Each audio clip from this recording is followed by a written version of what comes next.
pense qu'on va pouvoir démarrer. Très bien, vas-y. OK. Alors, bonsoir à toutes et à tous. Alors, là, j'ai désactivé tous les micros. Donc, essayez de les garder désactivés. Et, euh, et n'hésitez pas de poser vos questions dans le chat. Le chat, il sert à ça. Et on va essayer d'y répondre après au fur et à mesure. Alors, je me présente d'abord. Je suis Linda Kempe. Je suis la présidente de Psylink. Après, je suis aussi psychologue, psychothérapeute, formatrice. Et avant qu'on démarre ce webinaire, je voulais juste vous présenter un petit peu Psylink Formation, qui est un organisme donc, de formation. Et nous sommes spécialisés dans tout ce qui est approche basée sur l'épreuve et donc les thérapies comportementales et cognitives.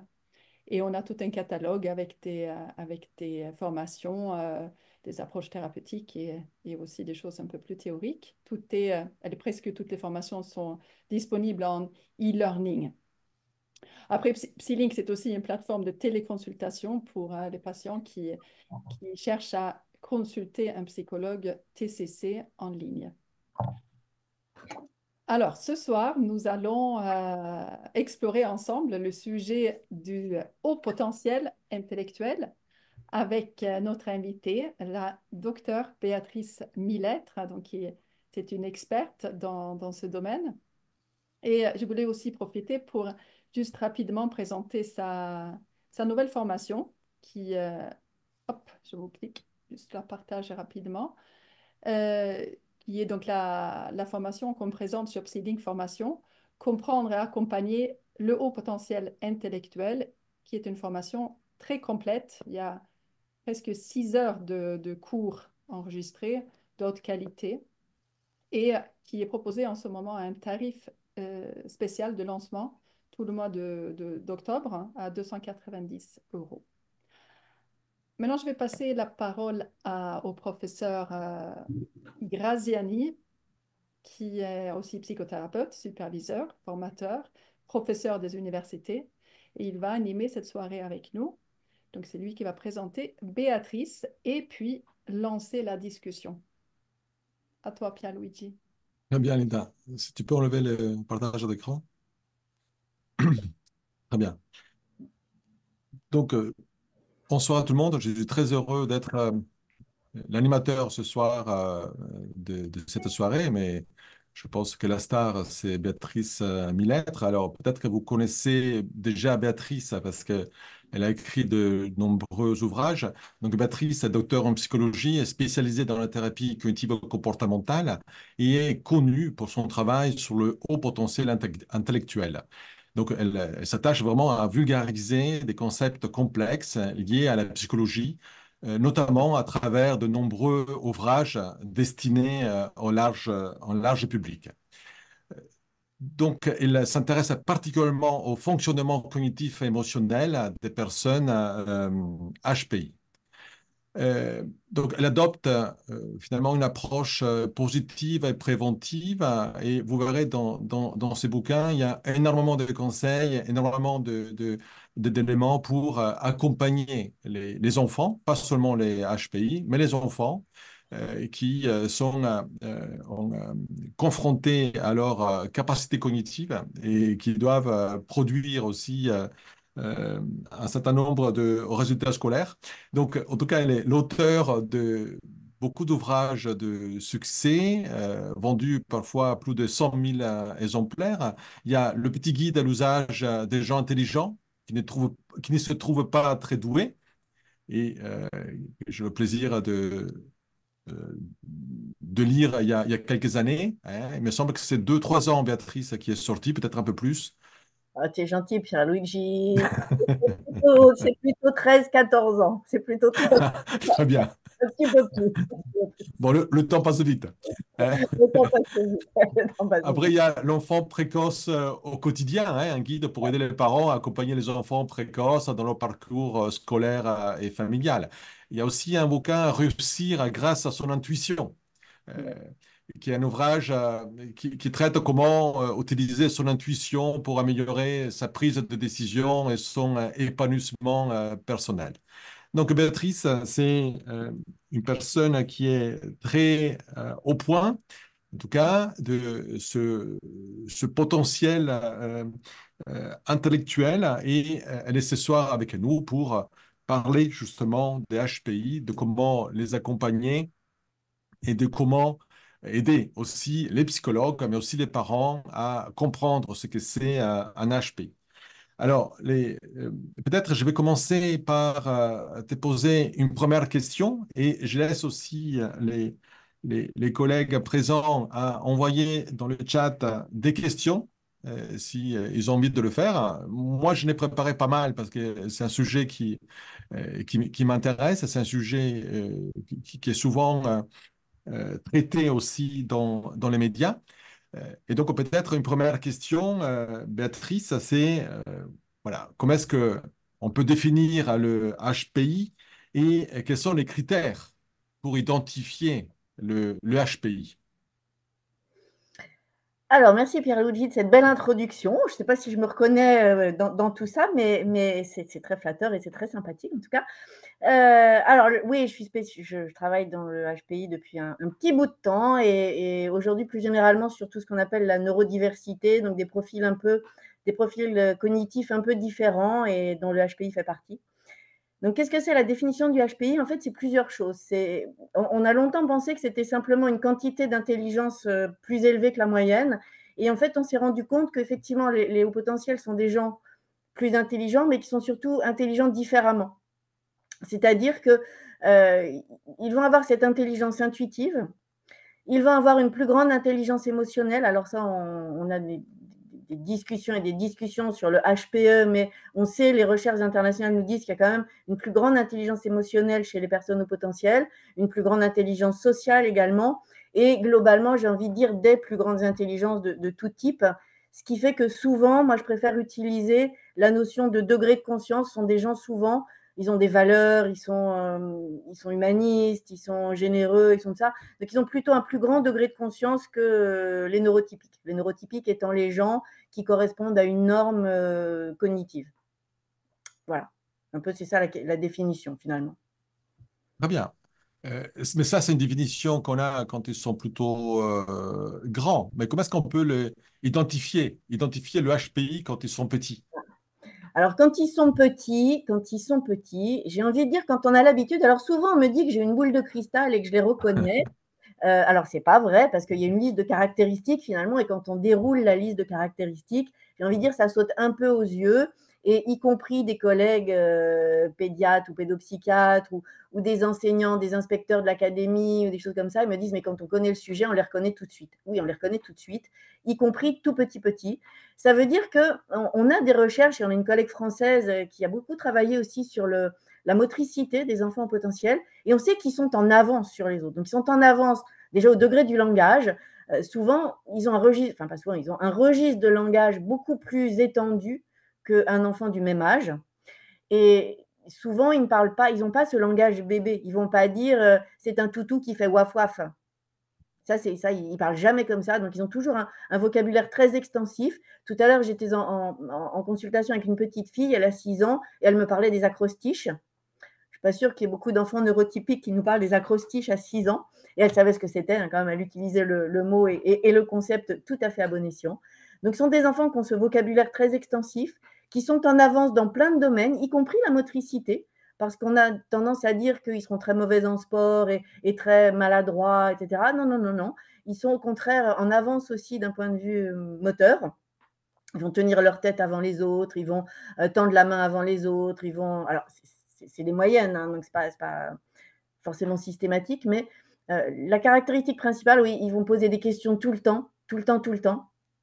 Et puis, souvent, on va les confondre avec des enfants qui ont un TOP, un trouble de l'opposition avec provocation, parce qu'ils ne peuvent rien faire sans avoir compris pourquoi on leur demande quelque chose. Et donc les parents, des fois, me disent: «C'est un petit peu tendu à la maison». Alors ça, c'est un euphémisme, hein, c'est souvent très tendu, parce que l'enfant ne fera rien. Ça ne va pas être le petit soldat qui obéit au doigt et à l'œil. S'il ne voit pas l'intérêt de faire quelque chose, il ne le fera pas. Et ça, on le retrouve aussi chez les adultes, la question du sens et de la motivation. S'ils ne savent pas pourquoi ils vont faire quelque chose, ils ne le feront pas. Et en même temps, ils ont tout à fait raison, j'ai envie de dire. D'accord. Donc, ça veut dire aussi que euh, quand on fait passer un test, par exemple, pour un diagnostic, Mmh. les questions, qu'est-ce que c'est une vache?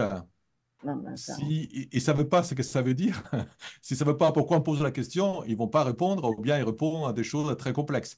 Donc, quels sont les tests finalement aussi pour détecter le HPI et est-ce qu'ils sont fiables, ces tests? alors ça, c'est une vaste problématique et c'est un grand sujet. Les tests sont fiables et ils ne sont pas fiables. Alors le test officiel, en fait, c'est le test de Wechsler, c'est le test de QI. Et on en a trois, on a trois, même quatre. On en a un pour les enfants d'âge préscolaire, les enfants de 6 ans à 17 ans et les adultes. Et puis on en a un pour ceux qui sont non-verbaux ou des personnes d'origine étrangère qui ne pourraient pas répondre à des questions verbales. Le problème de ces tests, c'est qu'à l'origine, il y a plus de 100 ans, ils ont été élaborés pour dépister la déficience intellectuelle. C'était le but de M. Binet et de M. Simon pour inclure des enfants dans des groupes et les faire progresser, des enfants déficients. Et donc, leur questionnement était de dire, on va voir à l'école ce que c'est faire un enfant neurotypique finalement, et par contraposé, si un enfant fait moins de choses, on pourra l'inclure dans nos groupes parce qu'il sera en déficience, si on peut dire, il aura besoin de soutien. Mais le test donc est resté sur ce principe-là, il a évolué, on en est aujourd'hui à la 5e version pour les enfants, la 4e pour les adultes et on attend la 5e là dans les mois à venir. Le principe est resté quand même assez scolaire. Donc on a des questions de vocabulaire, on a des questions d'arithmétique, on a des questions de mémorisation, mais qui sont quand même très particulières, j'ai envie de dire. Et notamment, effectivement, le principe du test, c'est que tout le monde doit être capable de le passer. Donc aussi bien des déficients que des personnes au potentiel, que des gens neurotypiques. De ce fait, il n'est pas au point pour les déficients, il n'est pas au point pour les hauts potentiels, il l'est pour les neurotypiques qui ne viennent jamais le passer, bien évidemment. Et donc, la difficulté, quand on demande à un enfant, par exemple, et tu as tout à fait raison de poser la question de la vache, c'est que l'enfant au potentiel, pour lui, il va répondre « je ne sais pas ». Il a 6 ans, on demande qu'est-ce qu'une vache, il dit « je ne sais pas ». Parce que pour lui, c'est trop compliqué d'expliquer ce que c'est qu'une vache, on demande une définition. Donc la définition, j'ai l'extraterrestre en face de moi, il faut que je lui dise ce que c'est une vache pour qu'il comprenne. Alors que là, donc il va partir dans un tas de trucs et au final, il me dit, mais je ne sais pas t'expliquer ça. C'est pas, il ne me dit pas, je ne sais pas ce que c'est, il me dit, je ne sais pas te l'expliquer, l'enfant, finalement. Parce que la réponse attendue, c'est juste un animal. Et quand on dit ça aux gens, on a un peu comme dans le dessin animé, la mâchoire qui tombe, les yeux comme les mais c'est pas juste la question, c'est pas vrai. Et donc, c'est là où on risque de perdre, et on en perd un certain nombre des personnes au potentiel qui ne vont pas répondre aux questions. Donc, si finalement le psychologue ne met pas les gens à l'aise en leur expliquant la structure du test et ce qu'on attend d'eux, là, on risque d'en perdre et pour le coup, il ne va pas être au point.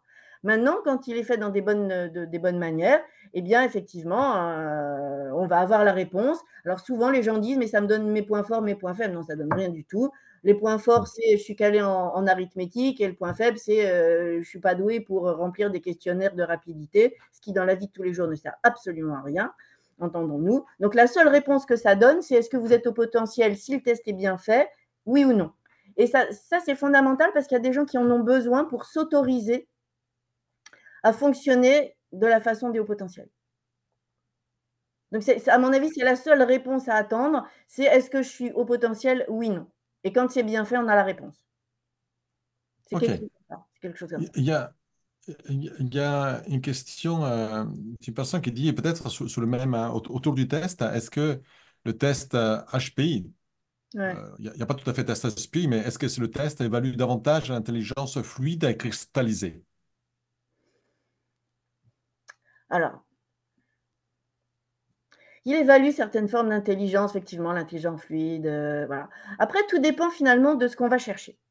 Je ne répondrai pas directement à la question parce qu'en fait, c'est lié à la conception de l'intelligence et ça, je le détaille sur tout le premier module de la formation qu'on a faite ensemble. les conceptions de l'intelligence depuis finalement le début de la conceptualisation du concept jusqu'à aujourd'hui. Et non, je vais quand même le dire, aujourd'hui en France, on est quand même dans une conception un peu datée de l'intelligence, ce qui fait que quand on regarde dans d'autres pays, notamment le seuil pour définir le haut potentiel en France, on l'a mis à 130.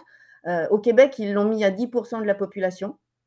Ce qui veut dire que, en fait, ce n'est pas une question de seuil, c'est une question de qu'est-ce qu'on met dessous. Et pour les Québécois, la question de l'intelligence, c'est effectivement une plus grande quantité d'intelligence, après, tout dépend de ce qu'on met derrière, mais aussi une plus grande intelligence créative et aussi des valeurs. Et donc, quand on regarde les études internationales, par exemple, des chercheurs qui travaillent sur le haut potentiel, les critères d'inclusion dans une étude, c'est ces trois choses-là, selon les anneaux de Renzulli, la conception de l'intelligence de Renzulli. Ce n'est pas juste un QI de plus de je ne sais pas combien. Parce que ça, après, vous êtes à 130 ou à 129, un coup, vous êtes au potentiel, à 129, vous ne l'êtes pas. Ça ne veut absolument rien dire, parce qu'on a un continuum et qu'en fait, au potentiel, c'est juste une valeur statistique telle que définie par le test de QI. Donc, ce n'est pas ça la réalité, finalement. D'accord. Donc, finalement, c'est pas si facile d'évaluer l'intelligence chez des personnes qui sont très intelligentes avec des tests qui sont faits pour les personnes qui n'ont pas beaucoup de capacités cognitives. Oui. Et est-ce que ça explique aussi que parfois, ils sortent de certaines évaluations avec des diagnostics d'autisme, diagnostics des multidys Alors, ça, c'est vrai qu'on parle beaucoup aujourd'hui, ça, c'est tous les troubles neurodéveloppementaux. Et heureusement, on en prend conscience aujourd'hui. Il y a tout un plan gouvernemental pour aider les personnes atteintes de troubles neurodéveloppementaux. La difficulté, c'est qu'en fait, si on regarde de l'extérieur, on peut avoir, si je prends une étiquette, par exemple, de l'autisme, où les gens vont avoir des troubles des relations sociales.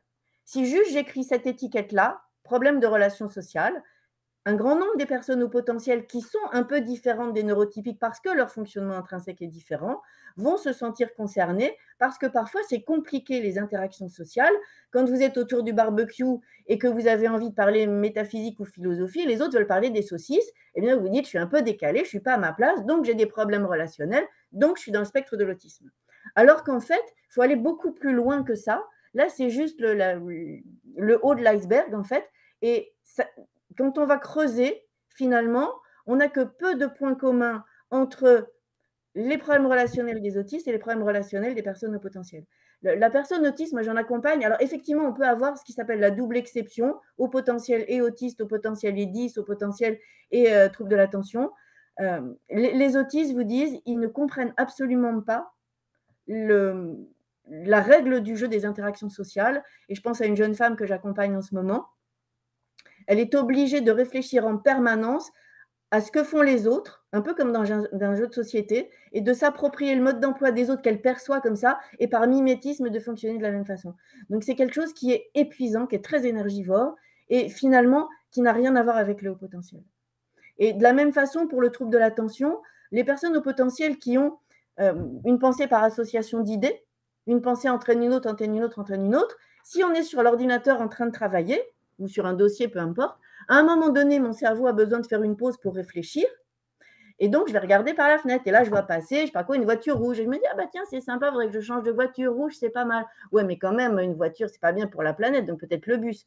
Oui, mais en même temps, peut-être un vélo. Oui, mais le vélo électrique, oui, les Ouïghours en Chine, non, je ne peux pas faire le vélo électrique. Et donc là, je suis partie dans mes pensées, j'ai oublié mon dossier. On peut me dire, c'est un trouble de l'attention. Alors qu'en fait, c'est une efficacité différente. Et si je veux maîtriser le vagabondage de mes pensées, eh bien à ce moment-là, je vais mettre un film en même temps que je travaille sur mon dossier, que je connais par cœur. Et si je regarde mon film pendant que je travaille sur mon dossier, mon cerveau va être obligé, quand il a besoin de réfléchir, d'aller sur le film, un peu comme les œillères du cheval, les œillères comme ça. Et donc, je vais sur mon film à côté, je le connais par cœur, mon cerveau réfléchit, bing, je reviens sur mon dossier, et ce n'est pas un trouble de l'attention. Et donc ça, c'est pareil, si on regarde simplement de l'extérieur, j'ai quelqu'un dont les pensées vagabondent, je vais dire c'est trouble de l'attention. Alors qu'en fait, ça n'en est pas un.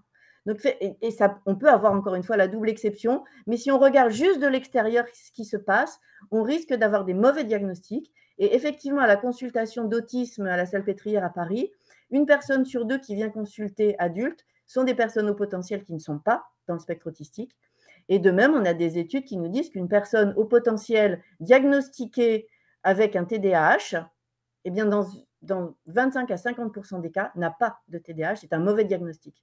Donc, il faut faire attention justement à ces stéréotypes qui ne correspondent pas au fonctionnement des personnes au potentiel. Très bien. Alors, il y a aussi un commentaire qui est d'une simplification extrême peut-être le HPI. C'est Priscilla qui a assisté à une table ronde où il y avait des neuropsychologues et ces neuropsychologues disaient que le HPI n'était rien d'autre qu'une différence au niveau de la myélinisation dans le cerveau. Donc les seules et uniques conséquences sont de pouvoir traiter plus d'informations plus rapidement que les personnes non HPI. Et Alors, qu'il n'y a pas d'autres différences au niveau de sensibilité à la justice, etc., etc. oui. Alors, si on regarde que ça, effectivement, c'est déjà pas rien hein, d'avoir plus de myéline. Et puis, on sait qu'on n'a pas juste plus de myéline, il y a plus de cellules gliales, c'est-à-dire il y a plus de connexions nerveuses entre les différentes zones du cerveau. Il y a plus de. C'est pas juste il y a la myéline. Dans le cerveau, il n'y a pas que de la myéline, il y a plein d'autres choses. Et encore une fois, il y a les cellules gliales qui sont en plus grand nombre, les connexions, etc., les dendrites qui sont plus nombreuses, interconnectées, etc., etc. Ceci étant, en France, effectivement, on nous dit qu'il n'y a pas autre chose.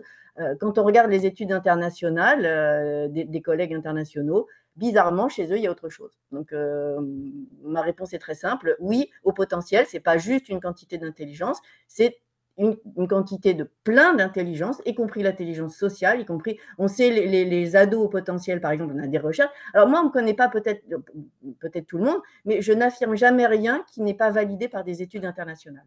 Ce n'est pas juste mon expérience et mon expertise. C'est vrai que je travaille depuis plus de 20 ans avec les personnes au potentiel et neurodivergentes.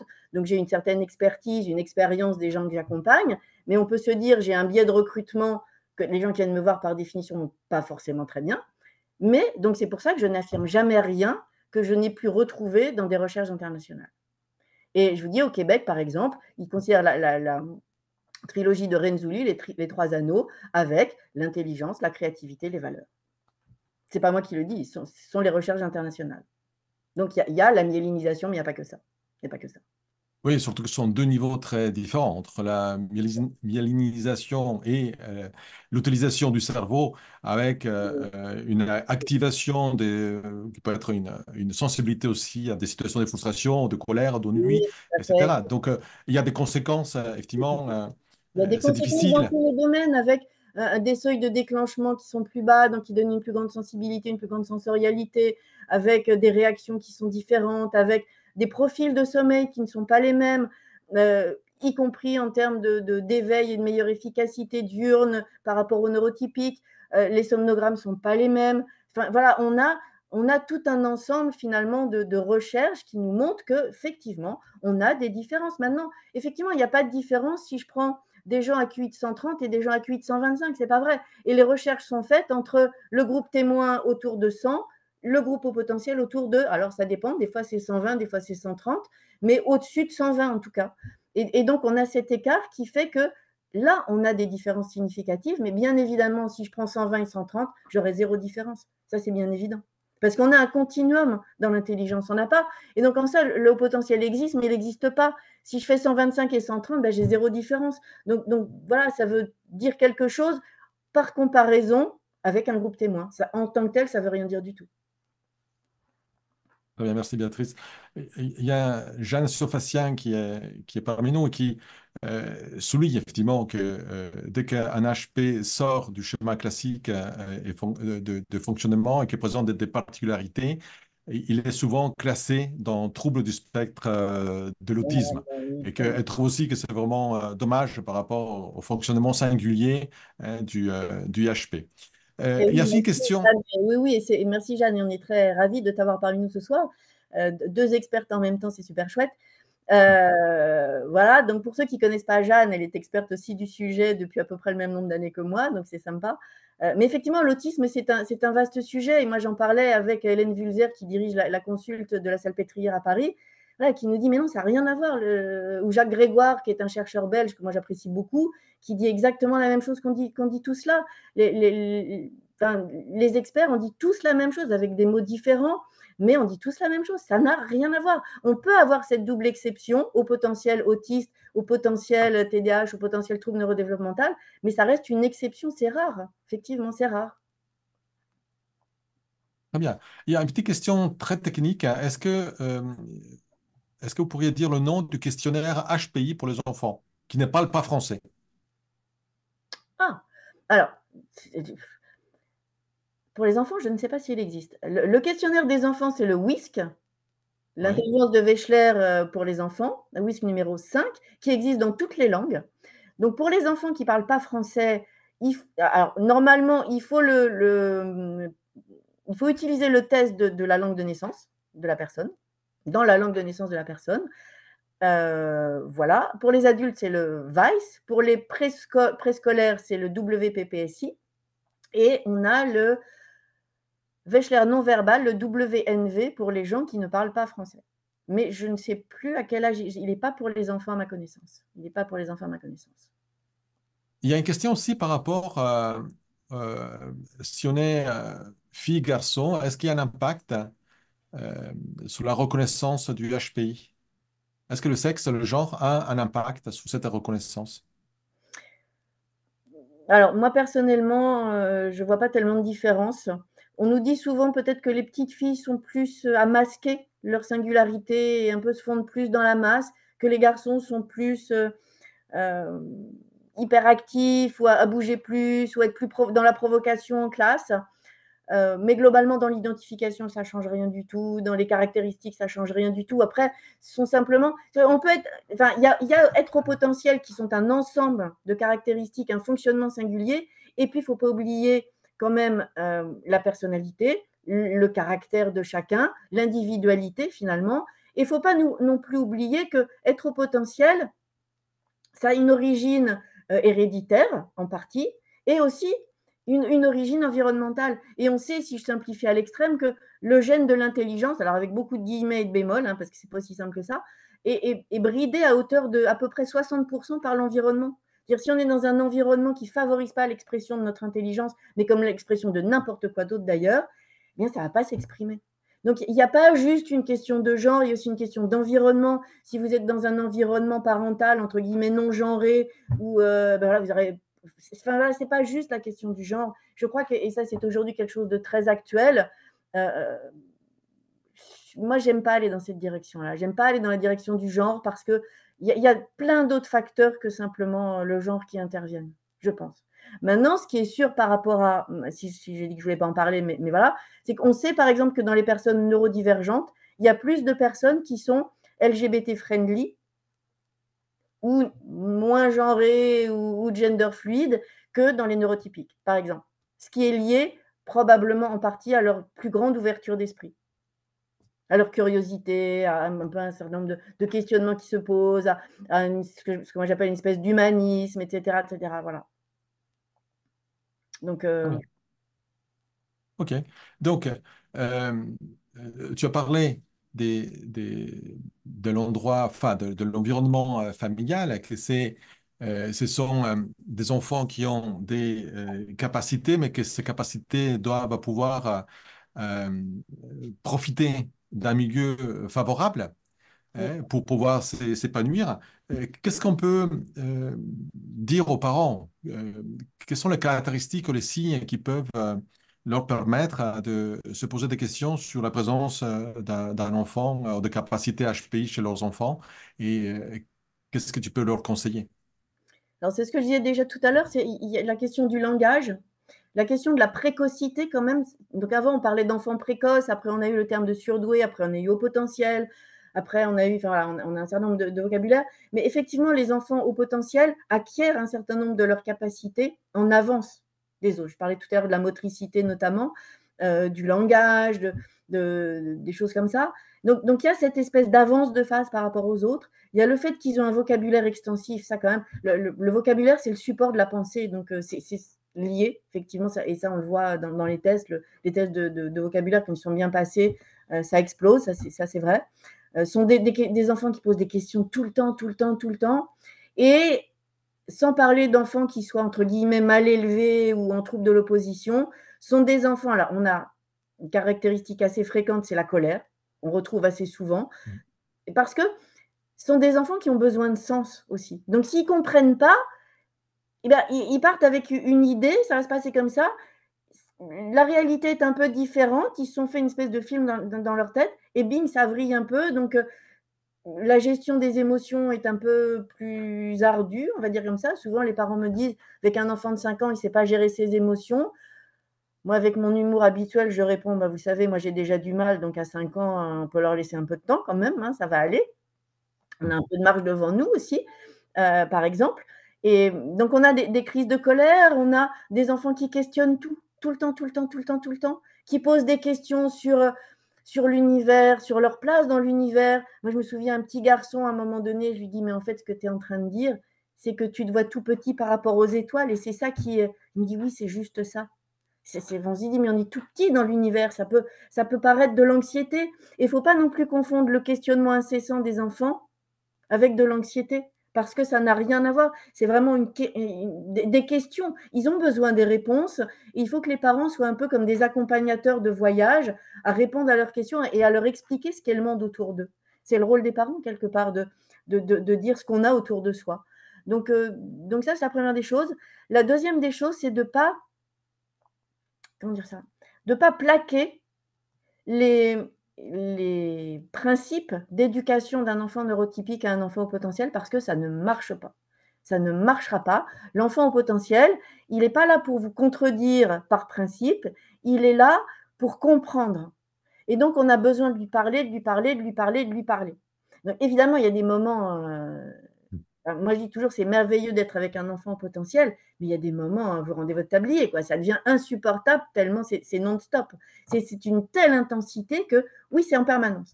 Mais donc, ça veut dire qu'il faut lui répondre, mais on peut aussi dire, par exemple, au moment de s'endormir, tu as droit à 3 questions, pas plus.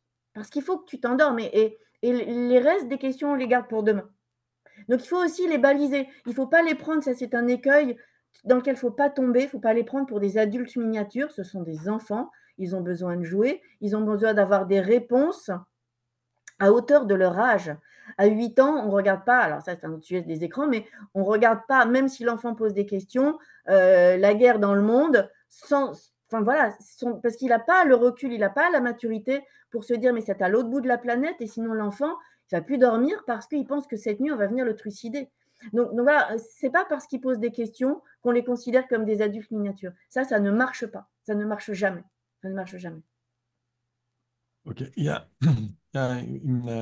il y a quelques commentaires, mais tu as déjà répondu sur la prise en compte des facteurs culturels dans la construction des tests et il y a une suggestion de Léa sur un test qui peut être administré à 81 ans, donc ça donne des informations aux autres personnes.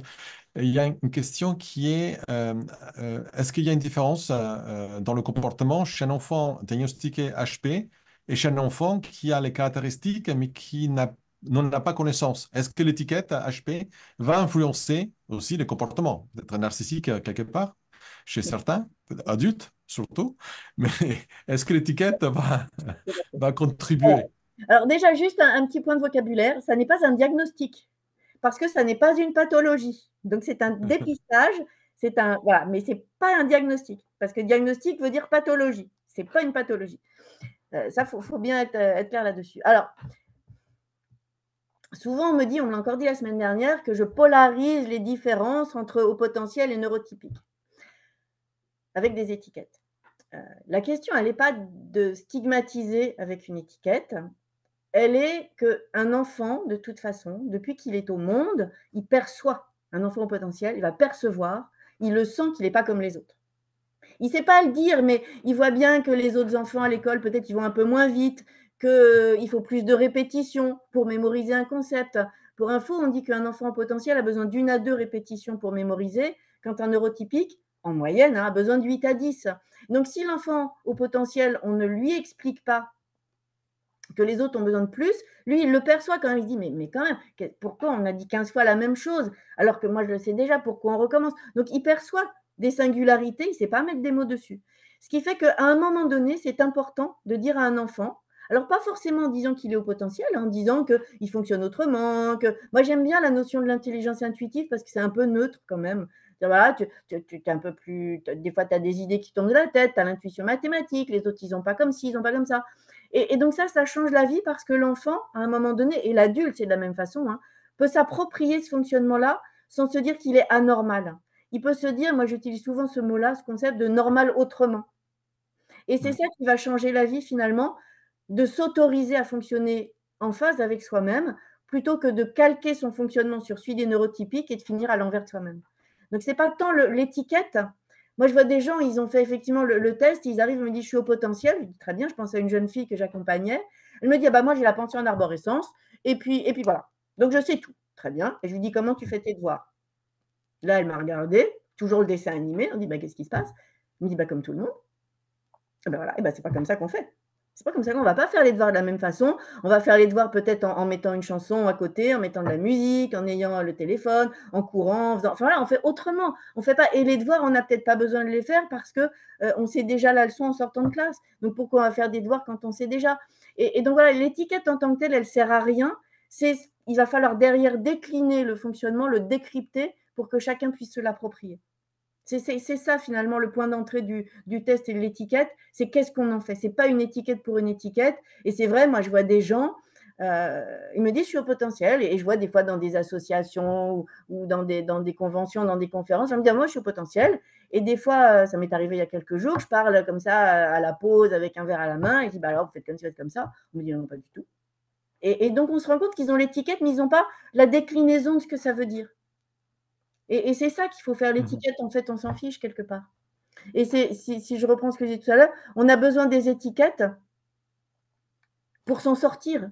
Ce qui est important sont les besoins, ce n'est pas l'étiquette.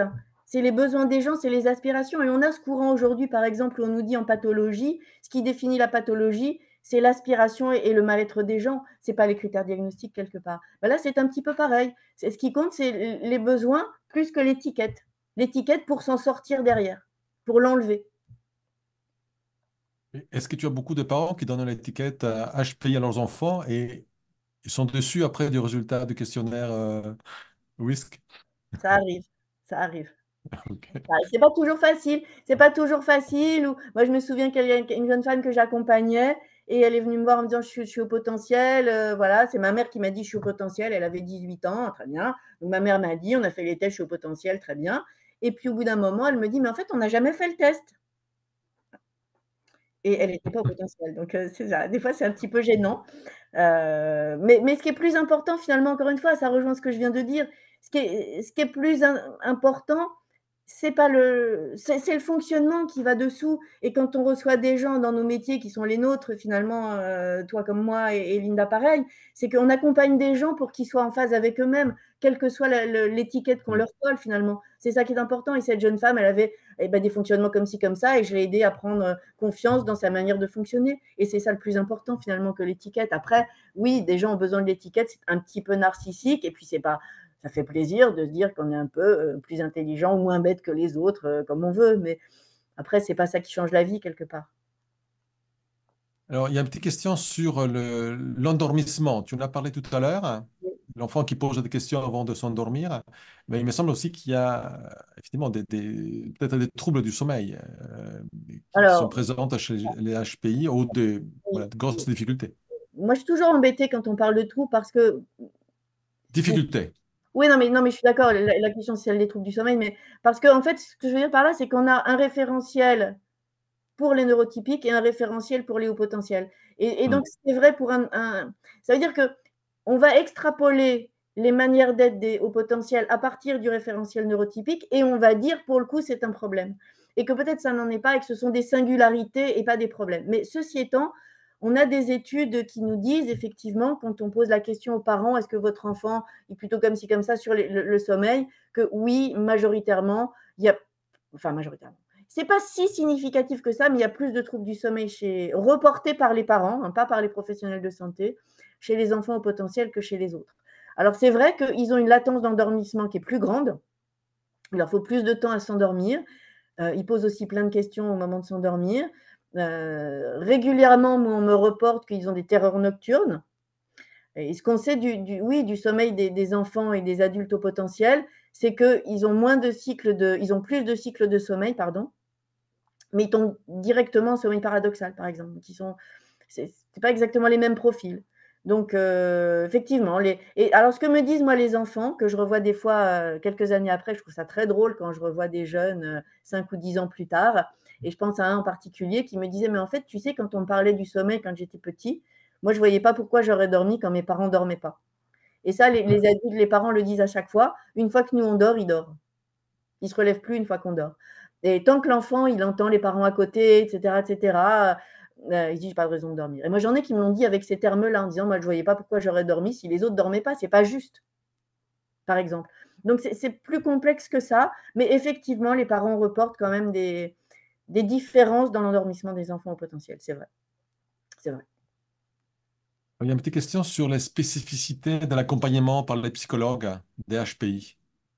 Voilà. Enfants et adultes. Est-ce qu'il y a une différence entre enfants et adultes dans cette prise en charge ou accompagnement? Il y a une différence, et c'est bien pour ça qu'on a enregistré cette formation ensemble, Tout à hein, fait. tout à fait. Parce Donc, que on peut dire, mais allez, allez. la formation, mais on va quand même répondre. Effectivement, il y a des différences parce que comme il y a des fonctionnements différents, on ne va pas utiliser les mêmes outils qu'on utilise avec un neurotypique de la même façon avec le même mode d'emploi, par exemple, et on va avoir des outils nouveaux pour les hauts potentiels parce que certains ne vont pas fonctionner. Alors traditionnellement, donc nous trois, on pratique les thérapies comportementales cognitives hein, avec Linda et Pierluigi, ce qui veut dire que traditionnellement, on a un cahier et puis on va noter les situations qui posent problème hein, avec ce qu'on a pensé, ce qu'on a ressenti, ce qu'on peut penser d'autre. Voilà. Alors, ce qu'on peut penser d'autre pour un haut potentiel, ça va être un peu violent parce qu'il passe son temps à se dire qu'est-ce que je peux penser d'autre finalement. Et donc, dans une situation donnée négative où on va dire, ben voilà, il y a un crétin de chauffard qui m'a fait une queue de poisson, qu'est-ce que je peux penser d'autre que c'est un crétin de chauffard, c'est qu'est-ce que j'ai d'autre comme solution pour développer la flexibilité cognitive, hein, c'est ce qu'on fait en TCC finalement. Ben, le haut potentiel, il le fait déjà à longueur de journée. Son cerveau, c'est la machine à penser qui ne s'arrête jamais. Et donc là, avec ce questionnaire, on va lui en rajouter des questionnements. Ce qui fait qu'à un moment donné, ça ne va pas être de la flexibilité cognitive, ça va être un peu du parasitage, par exemple. Et donc, dans mon accompagnement avec les adultes sur les TCC, par exemple, eh bien moi, je ne rajoute pas forcément les pensées alternatives, comme on peut faire traditionnellement, mais je leur dis, allez plutôt sur votre première intuition. Qu'est-ce que vous en avez pensé de focaliser sur la première intuition, par exemple? Et donc voilà, l'accompagnement, il est un petit peu différent. Par exemple, les enfants, je vais parler simplement des adolescents, hein. Les adolescents aujourd'hui au lycée, ils ne vont pas très très bien et les adolescents au potentiel, pas forcément bien non plus d'ailleurs. Donc la différence d'accompagnement pour un enfant, un ado, un lycéen, je vais y arriver, au potentiel, à peu près systématiquement, je leur dis de mettre un AirPod avec le téléphone pendant la classe. Quand je dis ça, les parents me regardent un peu bizarrement, il faut bien reconnaître. Faut bien reconnaître, ils me disent, mais Madame Millette, on ne peut pas faire ça. Mais oui, vous pouvez. Et quand je revois les jeunes derrière, ils me disent, mais c'est magique. C'est magique parce que comme ça, j'écoute le prof, mais comme des fois, il ne va pas assez vite, j'ai mon truc à côté, ce qui me permet d'être plus focalisée sur la leçon. En même temps, la leçon, comme je l'écoute mieux, je sors de la classe, je la connais, j'ai plus besoin de faire des devoirs, c'est super, c'est magique. Et ça, je ne le ferai pas avec un neurotypique, évidemment. Parce que le neurotypique, il va écouter son téléphone et sa musique, il ne va plus écouter le prof. Donc oui, on a des spécificités dans l'accompagnement, justement pour les aider à assumer finalement leur fonctionnement. Alors, assumer ne veut pas dire être revanchard avec la pancarte pour aller manifester, mais d'accepter son fonctionnement, de faire avec qui ils sont et de tisser des ponts avec les autres, c'est-à-dire de donner aux enseignants ce que l'enseignant attend, mais de le faire à sa façon, par exemple. Et donc, l'accompagnement, il est très différent, effectivement, entre des personnes, enfants ou adultes et adolescents neurotypiques et au potentiel. Parce qu'on n'a pas dit, j'accompagne aussi des neurotypiques. Hein. Je ne suis pas que des gens au potentiel. Très bien, merci. Il me semble aussi que tu fais des accompagnements des HPI dans le monde du travail. Il y a la question aussi de Georgiana. C'est qu'on parle beaucoup des enfants, mais quelle place a des travailleurs HPI dans un monde en perte de sens au travail? Comment accompagner aussi les HPI dans des processus de souffrance au travail? Oui. Je pense que si je pouvais donner la réponse en 2 phrases et demie, voilà, ça serait assez magique et tout le monde irait bien et ça serait super chouette. C'est un peu plus complexe que ça, mais alors on a souvent dit que les hauts potentiels ne pouvaient pas travailler en entreprise, étaient obligés d'être à leur compte, d'être auto-entrepreneurs, indépendants, etc. Moi, j'en ai rencontré qui étaient épanouis dans des entreprises, dans des grands groupes, d'autres qui étaient à leur compte, d'autres qui se sont mis à leur compte, qui sont repartis collaborateurs, salariés de grands groupes. Donc, il n'y a pas de règle. Déjà, on me demande souvent aussi quel métier il faut exercer. Tous les métiers sont bons du moment que c'est ce qui vous correspond. Donc, il n'y a pas de métier type ou qui ne le serait pas d'ailleurs. Il y a une étude comme ça, moi j'aime beaucoup, qui est une étude qui a été faite par un Anglais, comme il s'appelait, j'ai un truc, ça va revenir, peu importe, qui a suivi les hauts potentiels pendant 70 ans. Donc, au début, c'était lui, puis après, ça a été son équipe. Et finalement, on se rend compte que les hauts potentiels, ils sont partout. Ils sont rentiers, ils sont, je sais pas quoi, chefs d'État, ils sont ingénieurs, ils sont boulangers, ils sont fleuristes, voilà, on les retrouve dans tous les corps de métier, dans tous les registres, dans tous les niveaux socio-économiques.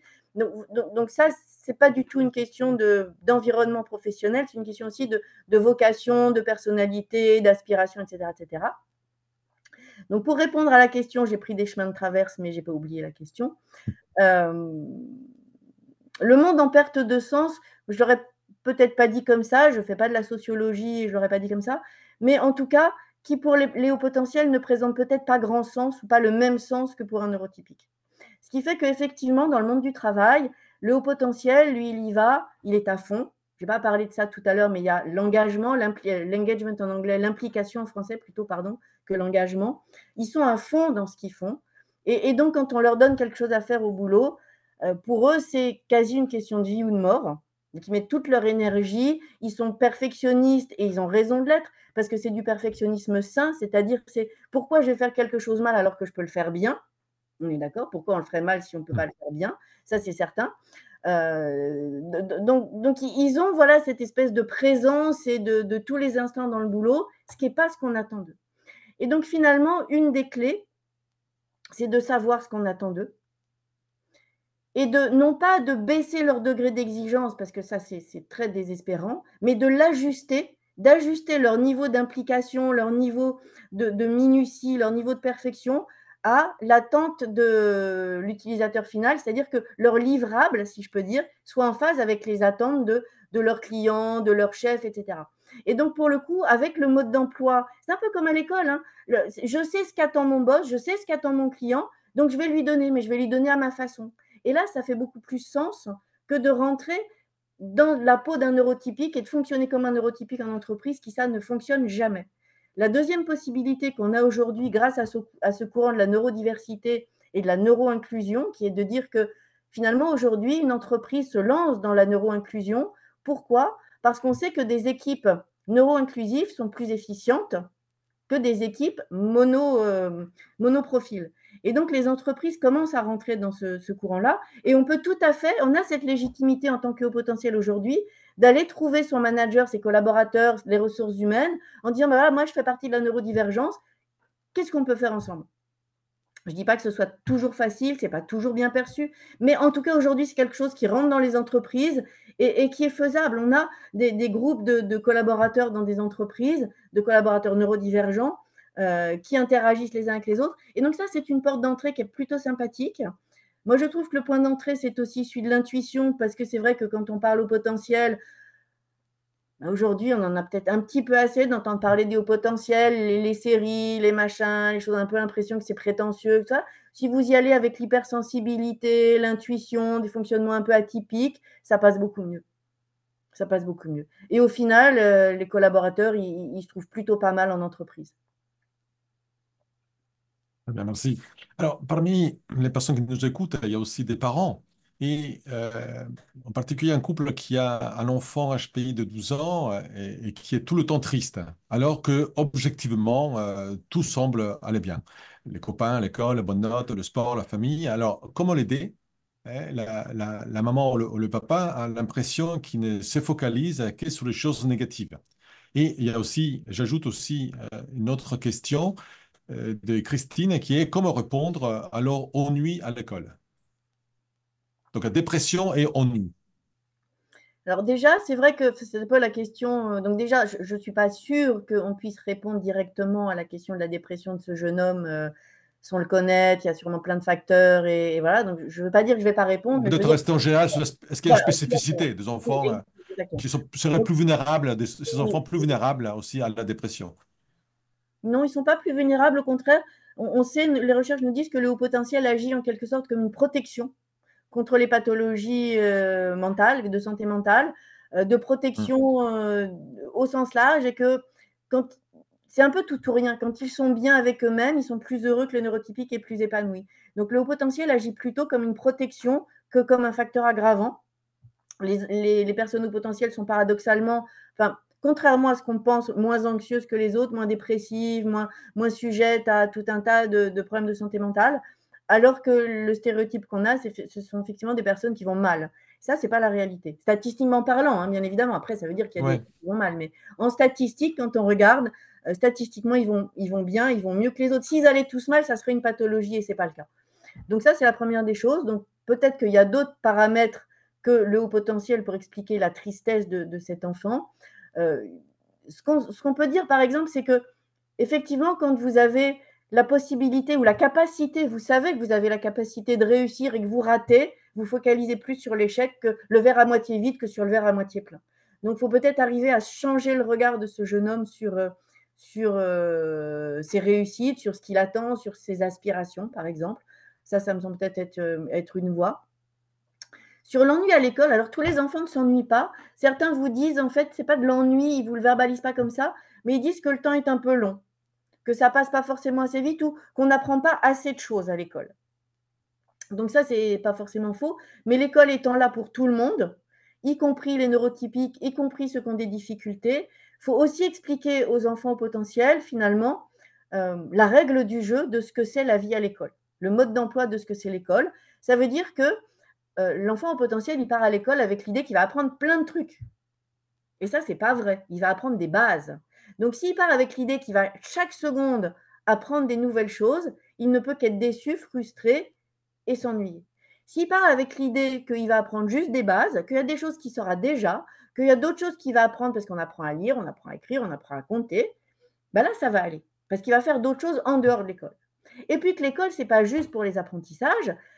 Il y a les copains, il y a la fête de fin d'année, il y a la récré, il y a la cantine, il y a le spectacle de Noël, il y a les sorties, on va au cinéma, il y a le voyage au ski, il y a tout un tas d'autres choses finalement. Et il y a les clubs d'échecs, il y a tout un bazar. Et si on les fait focaliser aussi sur ces bons aspects-là, bon an, mal an, ça permet de rééquilibrer finalement l'aspect scolaire. Souvent, l'enfant en potentiel ne focalise, ou les parents, souvent, ou l'environnement, dit tu vas apprendre plein de choses tout le temps. Et donc, juste l'environnement scolaire. Et l'école, c'est bien plus que juste de l'école. Oui, c'est bien plus que de l'école et de l'environnement scolaire, finalement. Très bien. Alors, il y a Jeanne sur Fachin qui voudrait que tu précises, en fait, ce que tu as dit sur la sensitivité, la sensibilité ou la sensorialité. Il y a, il y a un vaste champ de recherche là, qui s'ouvre. Parce qu'aujourd'hui, on entend tout et son contraire. Est-ce que tu peux peut-être préciser les concepts en lien avec le HPI?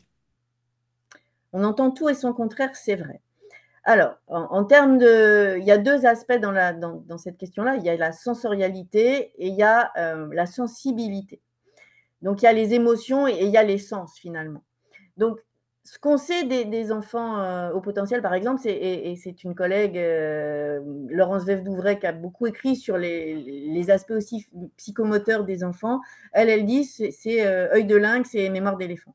Pourquoi œil de lynx? Parce que les sens en permanence aux aguets. Et ça, c'est vrai. Ça veut dire que c'est un peu l'antenne satellite. Les sens sont en permanence aux aguets, à voir si ça, apprendre un peu tout. Et donc ça, c'est lié à une plus grande sensorialité. On ne peut pas en démordre, c'est mathématique, c'est comme ça. Si j'ai les sens ouverts en permanence, sensoriellement, je ne suis pas exactement le même que quelqu'un qui n'a pas les sens ouverts en permanence. Donc il y a cette question de sensorialité qui, effectivement, les personnes au potentiel ont parfois, enfin pas parfois, ils sont plus sensibles, ils ont les sens plus aiguisés et en permanence ouverts. C'est ça que ça veut dire la sensorialité finalement. Et y compris sur les émotions.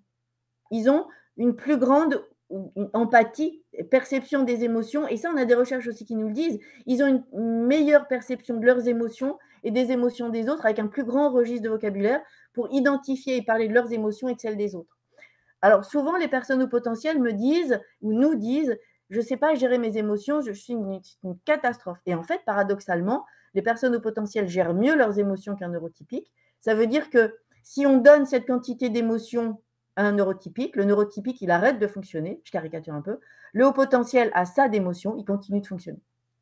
Donc c'est en ça qu'on dit qu'ils ont une meilleure gestion de leurs émotions, parce qu'à quantité égale d'émotions, il y en a un qui n'arrive plus à fonctionner ou très mal, et l'autre continue son chemin. Alors, effectivement, ce qu'ils disent à chaque fois, c'est beaucoup d'énergie, c'est énergivore. Mais ils font quand même les choses. Les autres, ils n'y arrivent pas, par exemple. Voilà, c'est un peu ça, la sensorialité et les émotions, finalement.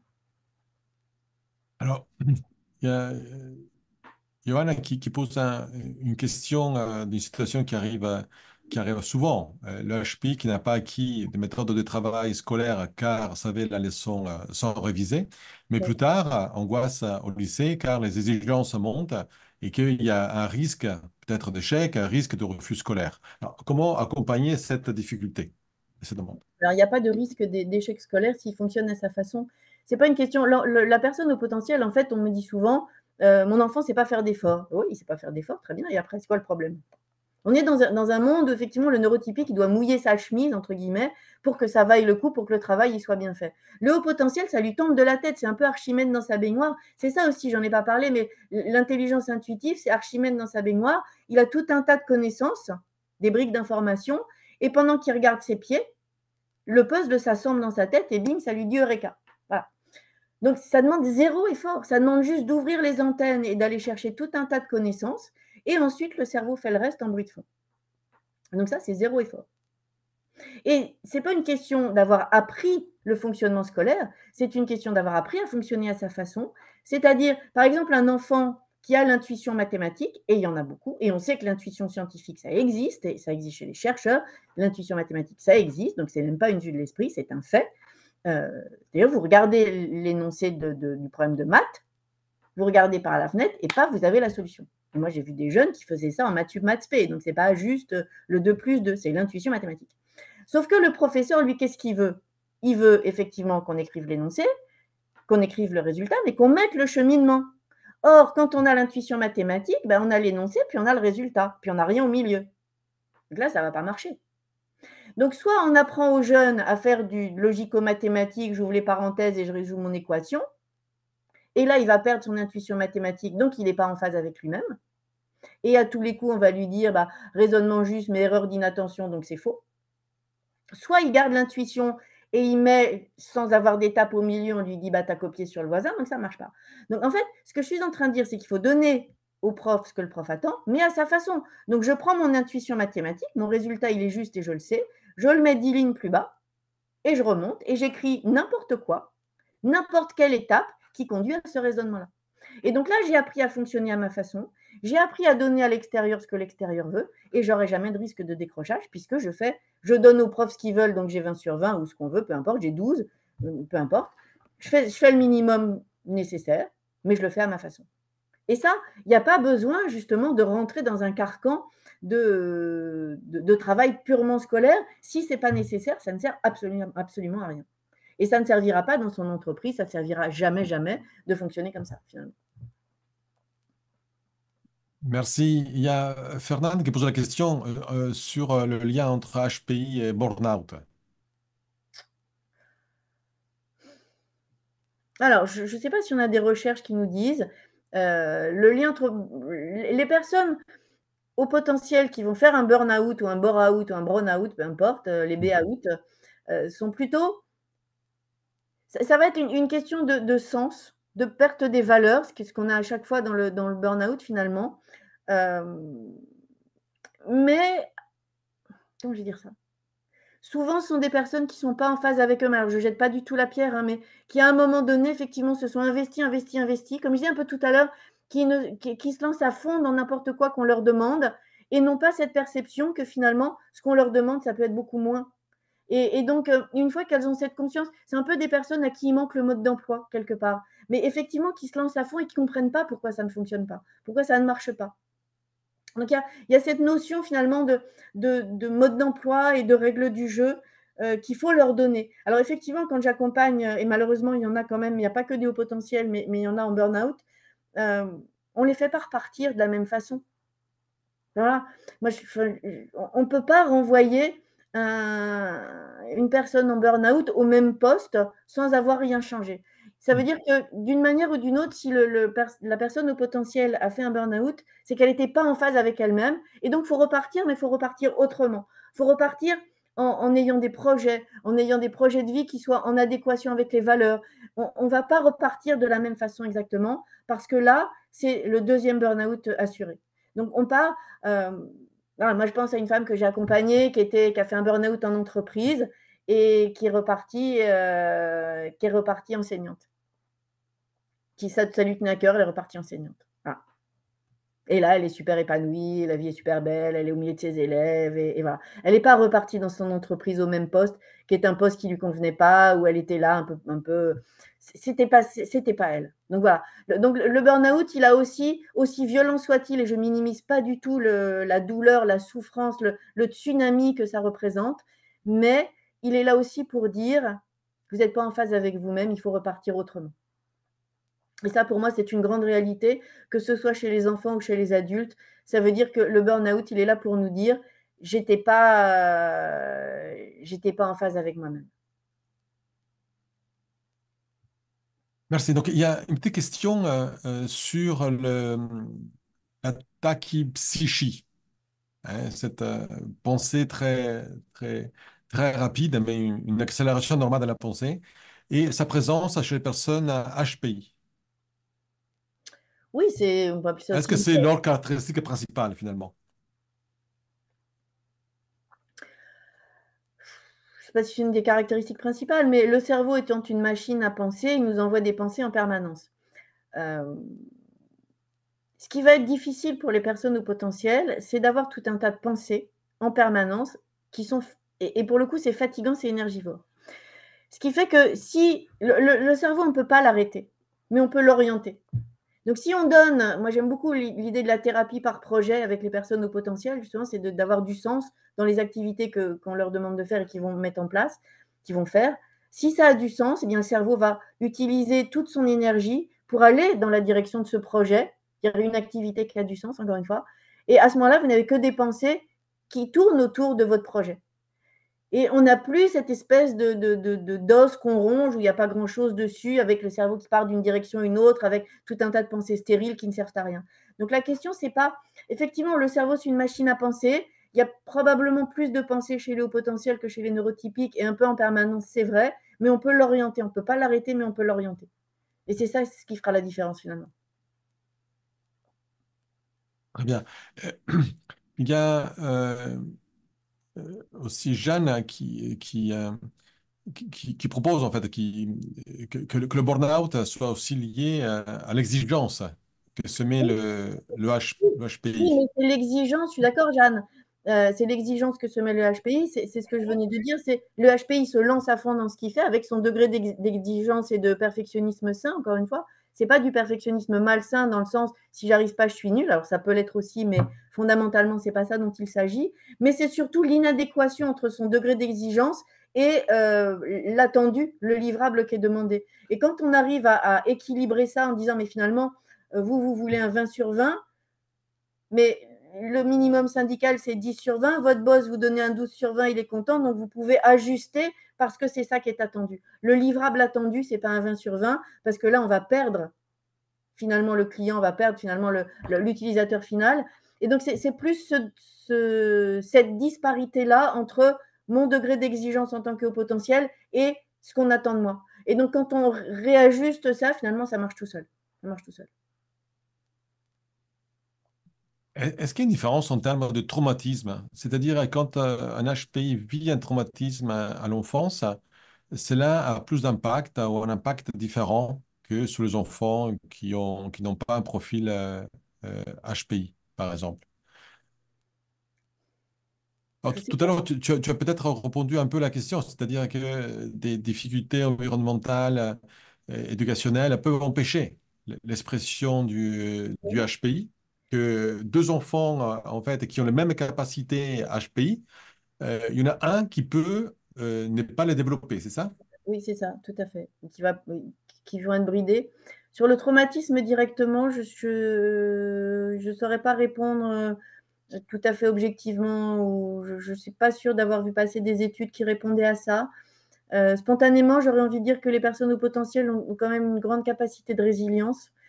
Donc, peut-être sont capables de faire face au traumatisme. Après, ce qui est vrai aussi, ce qu'on voit, c'est une espèce de gestion, alors ça, je l'ai vu chez les adultes plus que chez les enfants, de gestion des traumatismes un peu, je ne sais pas comment je vais dire ça, un peu de l'extérieur, on aurait le sentiment qu'ils se dissocient. C'est quand même pas une très bonne idée, a priori, quand je le dis comme ça. Mais ça veut dire qu'ils vivent un traumatisme. Et plutôt que de craquer, d'être en dépression, finalement, il y a écrit dans leur cerveau, et ça souvent ils me le disent comme ça, il y a écrit je vais bien, je vais bien. J'ai un traumatisme, mais même bon, voilà, j'ai eu un petit coup de mou ou un gros coup de mou, peu importe, mettez les mots que vous voulez, on s'en fiche. Et à un moment donné, bah ouais, ça va, ça va. Et en fait, le ça va, parce que j'ai un truc à faire aussi, c'est ça la gestion des émotions, quand je dis on est tout là-haut, mais ils gèrent quand même la situation, donc ils vivent un deuil, je sais pas quoi, il y a un truc à faire, ils le font. Parce qu'il n'y a pas le choix aussi, faut continuer à vivre. Et donc, ils font les choses.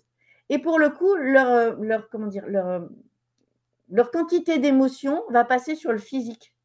Et eux, dans leur cerveau, il y a écrit, bah oui, ça va. Je suis en train de faire les formalités pour le deuil de mon père ou ce que vous voulez. Oui, ça va. Je ne suis pas trop atteint, ça va. Et puis, quelques temps plus tard, donc c'est le corps qui va prendre, je ne sais pas si je m'exprime très très bien, mais c'est le corps qui va prendre toute cette énergie mentale et à un moment donné va passer, alors au hasard une angine par les temps qui courent, un bout de Covid ou ce qu'on veut, et pouf, il tombe malade, physiquement. Et après, ils repartent. Donc voilà, la charge mentale va passer sur le corps qui, de temps en temps, va lâcher parce que ça fait trop. Mais spontanément, intellectuellement ou consciemment, ils n'ont pas cette conscience-là.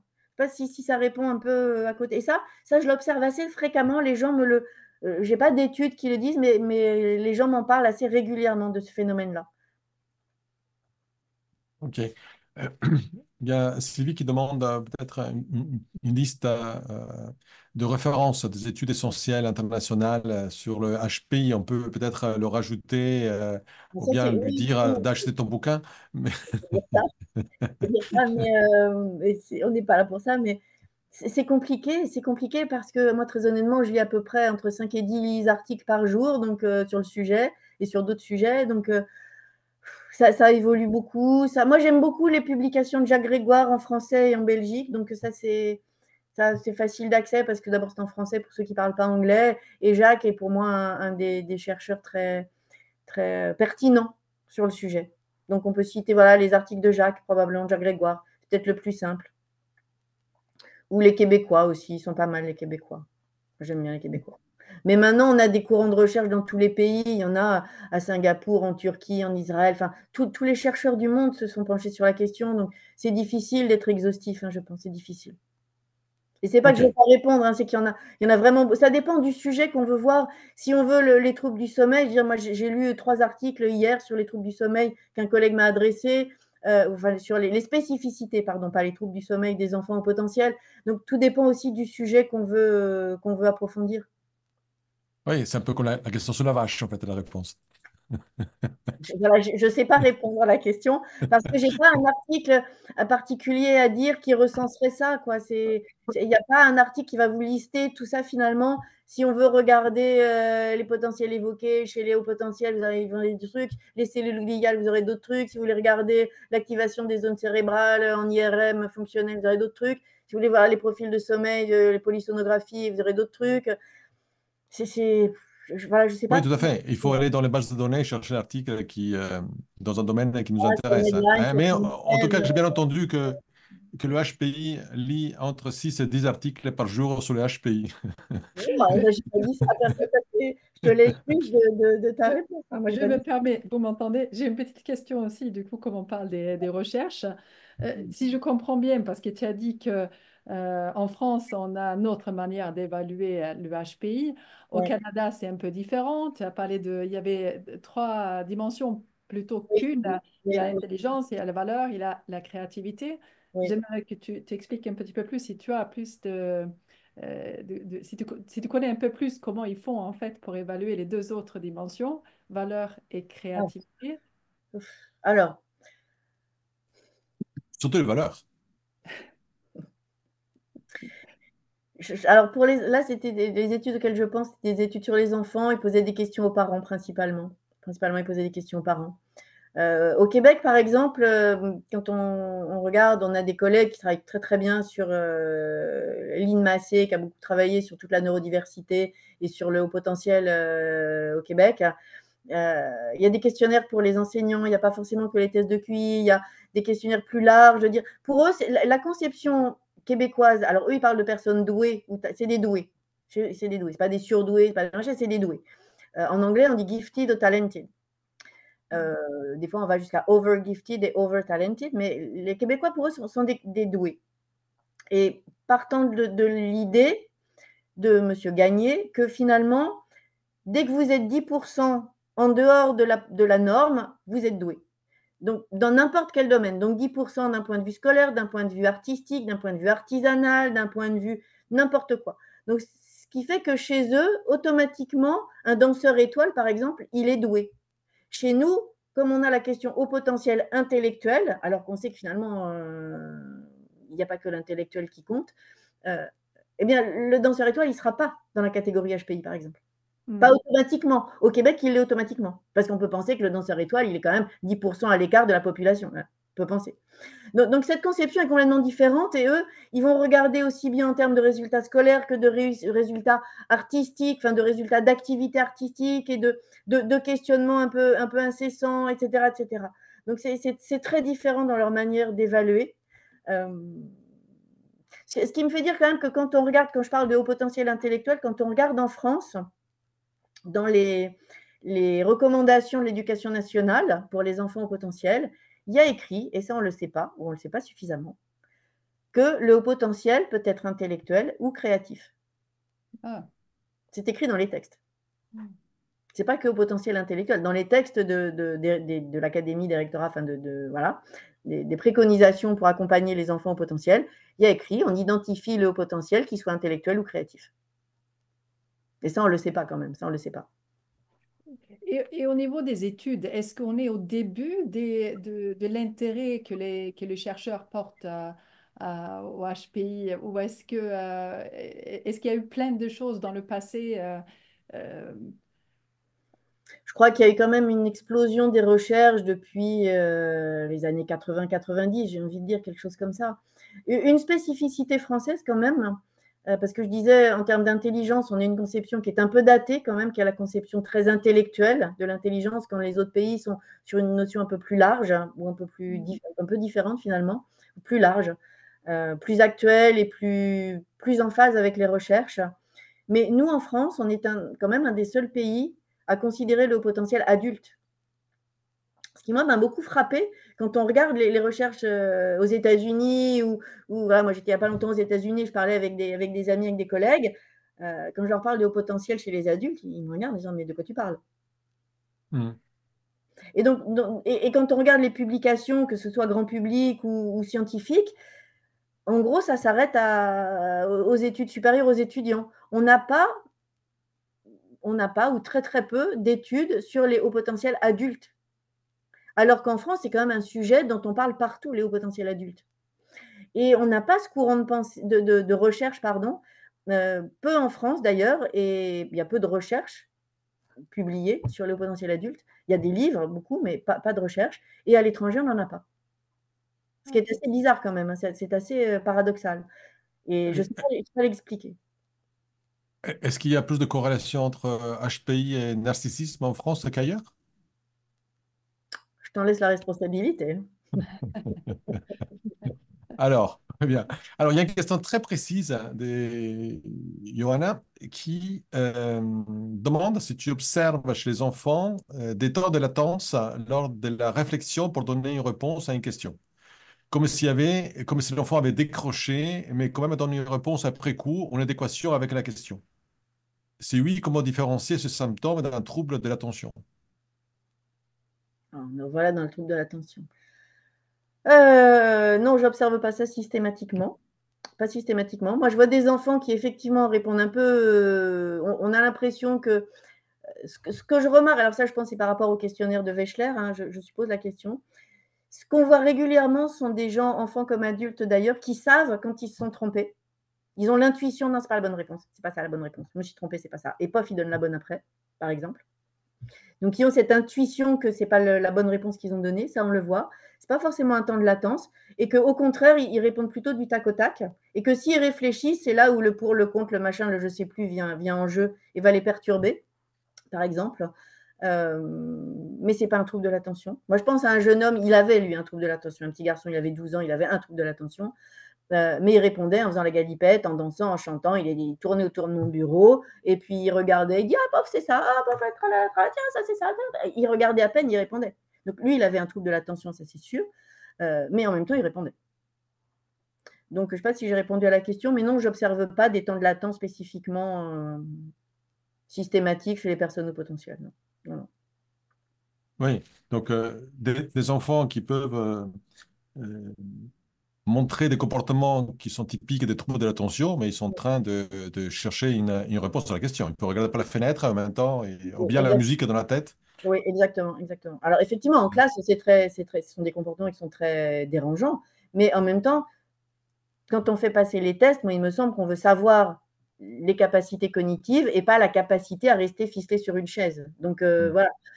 Et ce jeune homme, si je l'avais laissé assis à sa chaise, il ne répondait pas, par exemple. Donc effectivement, le protocole nous dit qu'il faut rester sans bouger. Mais si lui reste sans bouger, il va finir des fissions intellectuelles parce qu'il aura répondu à rien. Donc, ce n'est pas la bonne solution non plus. Et donc, effectivement, il court partout, il fait le tour, il fait des galipettes, machin, mais il répond. Ça veut bien dire que quelque part, son cerveau est capable de traiter l'information et de donner la bonne réponse. Alors, effectivement, il n'avait pas la capacité à rester en place.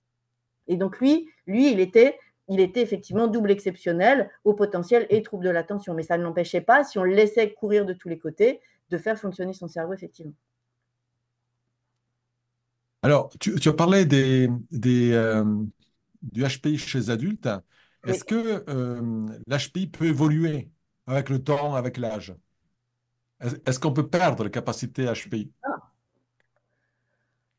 A priori, c'est comme la taille. Quand on mesure 1,75 m, on mesure 1,75 m toute sa vie. Voilà, on peut se tasser un petit peu quand même, on peut se tasser un petit peu. Donc après, normalement, le QI est plutôt stable tout au long de la vie. Donc, on ne le perd pas. Maintenant, il y a des événements de vie. Effectivement, on vit un traumatisme et là, on va perdre parce qu'on a un traumatisme, parce qu'on a des événements de vie qui font qu'à un moment donné, on est plus fatigué, on a moins envie. Voilà, c'est des événements de vie, mais globalement, la capacité cognitive, elle reste là. Moi, j'ai eu les cas quand même plusieurs personnes qui avaient fumé du cannabis et qui après, en travaillant avec un neurologue, on travaillait en équipe avec un neurologue, je pense à 2 personnes, ils n'ont jamais récupéré. Ils n'ont jamais récupéré. Donc là, c'était lié au cannabis qui avait fait des atteintes irrémédiables à leur capacité cognitive. Et on n'a jamais, je pense à un étudiant en école de commerce, il n'a jamais pu reprendre son école de commerce, par exemple. Donc, il avait perdu ses capacités. Mais ça, c'était lié à une substance, par exemple. Oui, on a ça aussi chez les neurotypiques. Oui, c'est ça, on a ça aussi chez les neurotypiques, Oui, de la même façon, hein, c'est ça. Parce que l'intelligence, elle est pas, enfin, la quantité d'intelligence, elle est stable, qu'on soit neurotypique ou neurodivergent. Et donc, a priori, il y a des événements de vie qui arrivent. Moi, je pense à, enfin voilà, le Covid, des fois, a pu faire quand même des ravages, hein, durables ou ponctuels d'ailleurs. Enfin, et des fois, on se dit, enfin, moi je reconnais, j'ai eu un petit virus il n'y a pas longtemps, quelques semaines, et j'observais mon cerveau, c'est quand même très très drôle, hein, parce que je me dis, mon cerveau, il est quand même plus là, hein, quand même. C'était plus le même cerveau, ça marchait pas de la même façon. Avec notamment la notion du temps, où je peux vous dire, j'ai fait rire tout le monde. Hein. Moi, on me demandait demain, on est quel jour? On est au mois de juin. Je sais objectivement que là, on est au mois d'octobre, et quand je ne réfléchissais pas, j'étais projetée au mois de juin. J'avais un trou temporel. Et je me dis, mais mon cerveau, quand même, il se passe des choses. Bon, aujourd'hui, c'est revenu d'aplomb, hein, ça va tout à fait, mais voilà. Voilà. Mais donc oui, il se passe après, c'est les événements de vie, mais comme chez les neurotypiques, c'est pareil. Hein. très bien. Alors, il y a une petite question encore sur la forme d'intelligence. Oui. Hein, c'est-à-dire, il y a Georgiana qui demande est-ce qu'on pourrait dire que l'évaluation québécoise prend en compte une forme d'intelligence comme les intelligences multiples, Howard Gardner, et créativité dans plusieurs formes d'intelligence?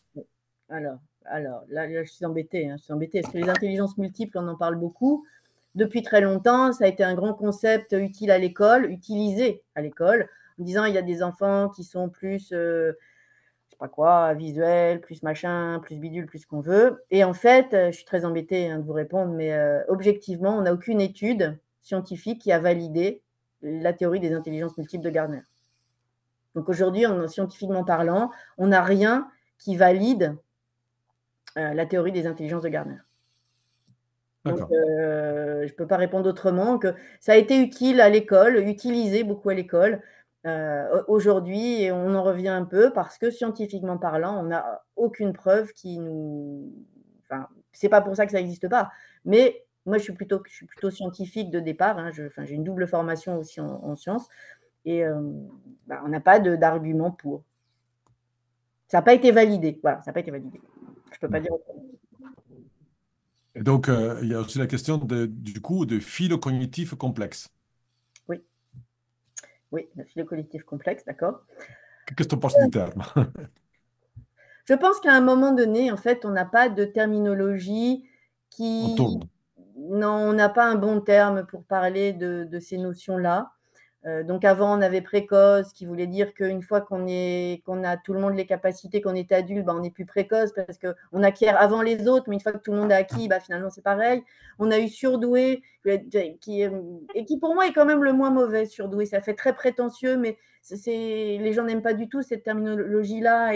Et de dire que doué plus que les autres, c'est pas très flat, on n'a pas envie de ça. Au potentiel, qu'on a du potentiel mais qu'on ne va pas exprimer. Alors, phylocognitif et complexe parce qu'il y a des profils, ça on n'en a pas parlé, mais des profils homogènes, hétérogènes dans les tests de QI, mais enfin, il faut quand même remettre le QI au centre du truc et que ça vole tellement pas haut et que ça casse pas trois pattes à un canard, ce test-là. Enfin, excusez-moi, que quand même, à un moment donné, il faut appeler un chat un chat.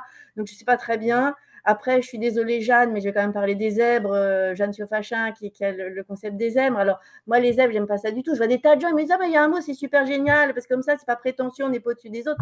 Ben oui, mais un zèbre, on n'est pas un humain, donc on est un animal. Et si on est un animal, on se met à l'écart de l'humanité. Si on est… Alors, je vais plus loin, je fais un peu jésuite et je coupe les cheveux en quatre, mais et si je me mets à l'écart de l'humanité, je ne peux pas interagir avec les autres et donc je ne peux pas aller bien parce que je vais être des zèbres avec des zèbres et pas avec des humains. Et donc, à un moment donné, je n'irai pas bien. Et moi, je vois des gens, ils me disent, je vais me créer une savane avec que des zèbres dedans. Oui, mais alors, ça ne va pas. Et les autres ils me disent, mais de toute façon, tous les autres, c'est des crétins, qu'est-ce que vous voulez que je fasse avec eux? Oui, mais non, ça ne va pas, comme c'est des gens, les autres, pas que des crétins. Et il peut y avoir deux au potentiel ensemble avec un qui soit un crétin fini, ça n'empêche pas, ça, c'est pas une question que d'intelligence. Donc voilà, effectivement, on n'a pas de terme, on n'a pas de terme qui correspondent vraiment, on n'a pas de terme. Ça, c'est vrai, ça, c'est vrai. Donc, il faut que chacun, je pense que, en fait, moi, j'ai rien ni pour l'un ni pour l'autre. Je pense qu'il faut que chacun se choisisse son étiquette qui correspond. Mais toujours, encore une fois, l'idée, c'est de s'en séparer. Oui, Jeanne, j'exagère, d'accord, j'exagère, avec beaucoup d'humour et d'émojis, j'exagère.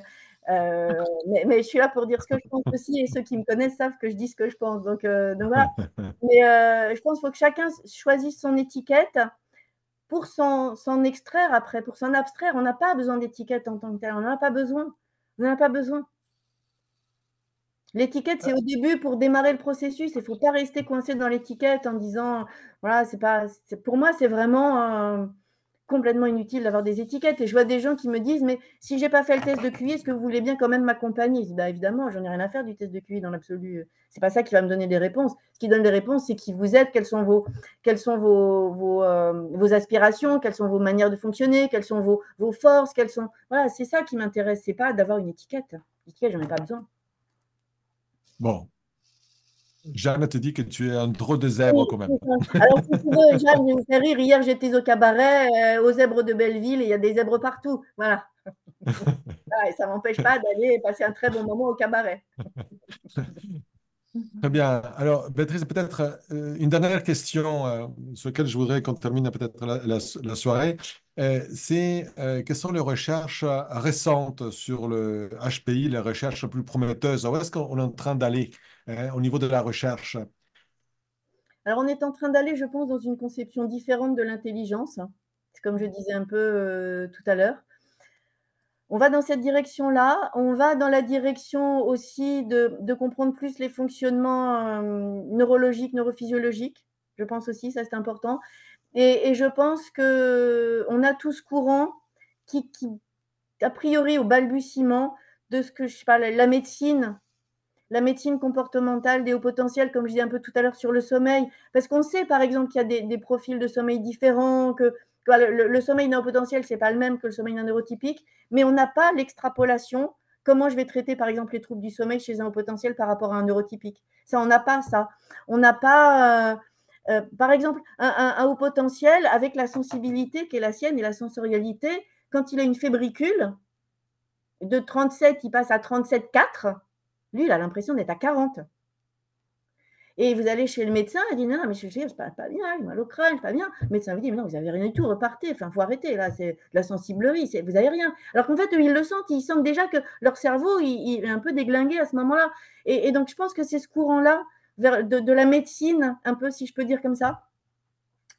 Et puis, de la médecine et même avant ça, et moi, c'est pour ça que je suis très contente d'avoir travaillé avec vous deux, de l'accompagnement aussi des hauts potentiels, parce que j'en vois tellement qu'on n'accompagne pas avec leur spécificité à eux, ou comme j'ai tout à l'heure, de dire, mais voilà, je regarde par la fenêtre, donc j'ai un trouble de l'attention. 25 à 50% des gens qui sont au potentiel avec TDAH n'en ont pas. C'est énorme.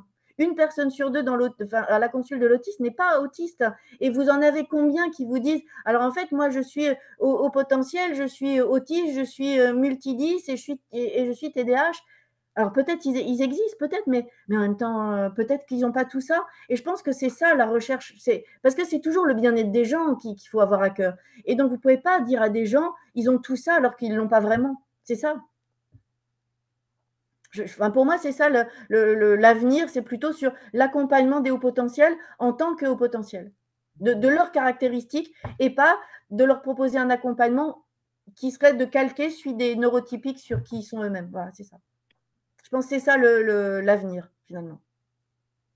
Très bien. Merci Béatrice. Ça te donné beaucoup d'informations en très peu de temps.